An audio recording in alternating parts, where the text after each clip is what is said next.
आगामी पावसाळ्याच्या कालावधीत शहरात उद्भवू शकणाऱ्या संभाव्य आपत्कालीन परिस्थिती आणि पुराचा धोका लक्षात घेऊन पनवेल महानगरपालिकेने व्यापक नियोजनावर भर दिला आहे। या संदर्भात आयुक्त मंगेश चितळे यांच्या अध्यक्षतेखाली महानगरपालिका मुख्यालयात नियोजन बैठक संपन्न झाली।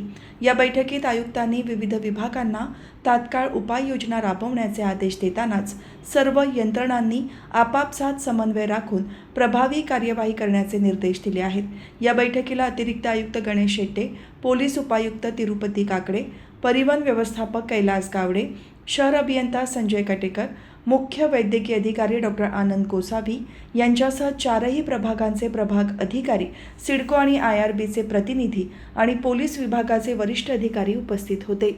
पावसाळ्यात गाडी नदीला पूर आल्यास निर्माण होणारी परिस्थिती हाताळण्यासाठी आवश्यक त्या ठिकाणी तात्पुरते निवारे उभारण्याची तयारी करण्याचे स्पष्ट आदेश आयुक्तांनी दिले। तसेच शहरातील सर्व लहान मोठे नाले पावसाळ्यापूर्वी स्वच्छ होतील याची खात्री संबंधित विभागाने करावी अशा सूचनाही यावेळी देण्यात आल्या। शहरातील ज्या सखल भागात पाणी साचण्याची शक्यता आहे अशा ठिकाणांचा आढावा घेऊन तिथे उपसा पंप लावण्यासारख्या त्वरित उपाययोजना करण्याचे निर्देश प्रशासनाला देण्यात आले आहेत।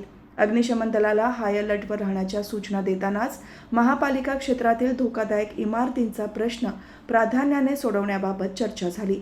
अशा इमारती रिकाम्या करण्यासाठी सिडको आणि महावितरणसारख्या संस्थांनी सक्रिय सहकार्य करावे असे आवाहनही आयुक्तांनी या बैठकीत केले।